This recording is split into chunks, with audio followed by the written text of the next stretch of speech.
Halo, Assalamualaikum warahmatullahi wabarakatuh. Perkenalkan, nama saya Gita Felian Ajani.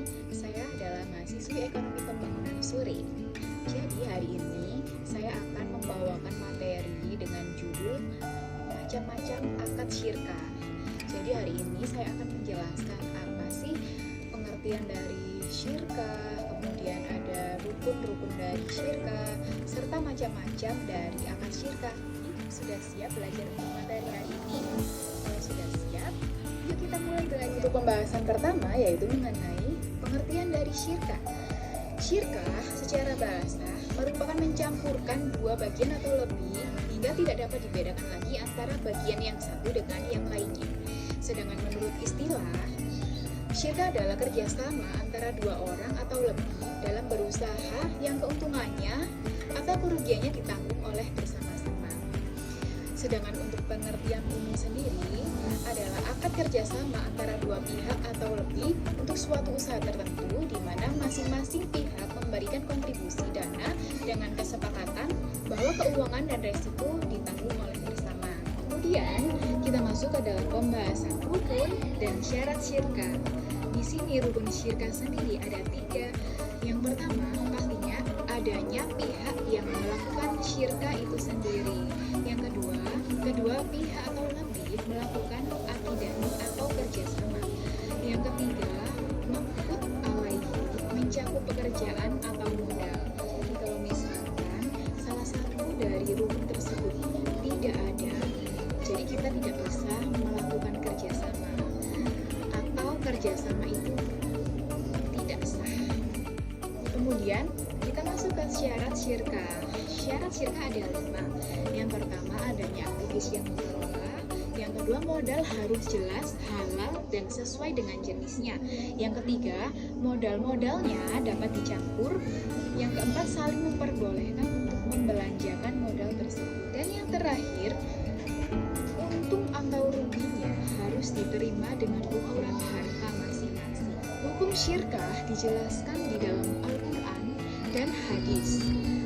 Di dalam Al-Quran ada Quran surat As-Sa'ad ayat 24 dan Quran surat An-Nisa ayat 12. Sedangkan dalam hadis diriwayatkan dalam hadis riwayat Abu Dawud 3383 dan Al-Hakim nomor 2322. Next, kita masuk ke dalam pembahasan macam-macam syirkah. Macam-macam syirkah ada 2. Jadi di sini ada syirkah amlak dan syirkah ukut. Apa sih perbedaannya? Syirkah amlak yaitu 2 orang atau lebih yang memiliki benda yang bukan disebabkan akad syirkah. Syirkah amlak dibagi lagi menjadi 2, yaitu syirkah jabr dan syirkah al-ikhtiyar. Kita masuk ke pembahasan syirkah jabr.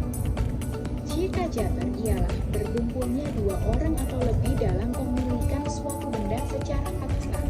Kemudian syirkah al-ikhtiyar yaitu kerjasama yang muncul karena adanya kontrak antara orang yang bersekutu supaya memperoleh hasil dengan cara mengelola harta itu bagi setiap yang berserikat memperoleh bagian yang ditentukan dari keuntungan.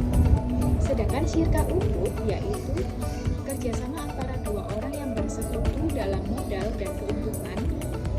Di sini artinya kerjasama ini didahului oleh transaksi dalam penanaman modal dan kesepakatan pembagian keuntungan. Syirkah ukut dibagi lagi menjadi 5 macam, yaitu yang pertama ada al-inan, yaitu syirkah antara 2 pihak atau lebih yang masing-masing memberikan kontribusi kerja dan modal, lalu keuntungannya dibagi di antara mereka. Yang kedua adalah syirkah adnan, yaitu syirkah antara 2 pihak atau lebih yang masing-masing memberikan kontribusi kerja tanpa kontribusi modal. Yang ketiga, mudharabah, yaitu syirkah antara 2 pihak atau lebih dengan ketentuan yang satu memberikan kontribusi kerja, sedangkan yang pihak lain memberikan kontribusi modal. Yang keempat, wujub. Wujub ini didasarkan pada kedudukan atau keahlian seseorang di tengah masyarakat, di mana 2 pihak yang memberikan kontribusi kerja dengan pihak yang ketiga yang memberikan kontribusi modal. Yang terakhir ada mufawadoh, adalah syirkah antara 2 pihak atau lebih yang menggabungkan syirkah di atas antara nomor 1 dan nomor 2. Sekian untuk pembelajaran materi hari ini, yaitu mengenai macam-macam akad syirkah. Apakah kalian menjadi lebih tahu mengenai pembelajaran hari ini? Jika saya ada kesalahan dalam pembuatan